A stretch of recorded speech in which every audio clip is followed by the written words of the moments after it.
Hello everybody in Countdown Land. How you doing? It's Paul McCartney in London Land here, trying to do an Australian accent and quickly switch into a British one. How you doing? All right? Keep rocking, okay? See you next time.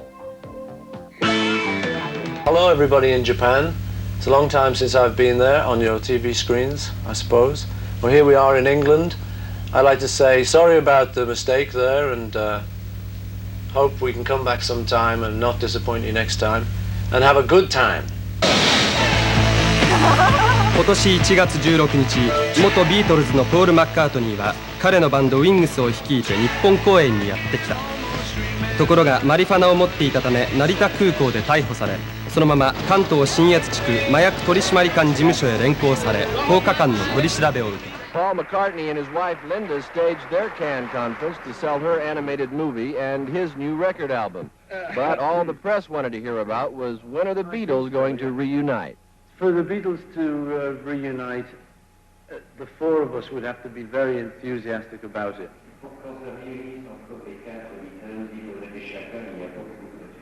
And that isn't the case. But, you know, it's something I did, and I'm very happy about it. But I wouldn't want to do it again. I'd rather leave what we did as that and get on with something new.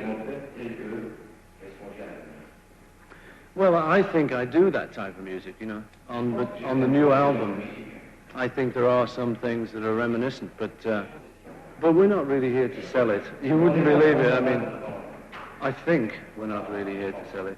They were there to sell, though, like everyone else in Cannes. And McCartney was very quick to realize he had a captive audience that would surely love to see his homemade videotape production number, specifically designed to promote his new record album, which he introduced as one way records are sold in the States these days. Well, these days when you make a film, when you make a record, you normally make a video with it. And I did an album called McCartney, and this is McCartney £1 II. of marijuana at the start of the Wings tour of Japan. Looking back, does Paul McCartney think he was a bit stupid? Oh, Grass in your case. Very stupid, yeah. I mean, at the time I thought he was stupid, you know, never mind hindsight. It was one of those things, we'd been in America, and the attitude to things like that over there are very different. And it had led me to kind of take a real casual approach.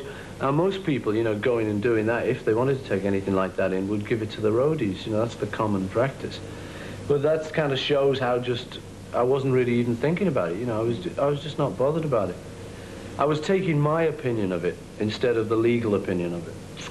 And I just really didn't think much about it, you know, till the fellow pulled it out of the suitcase, and he looked more embarrassed than me.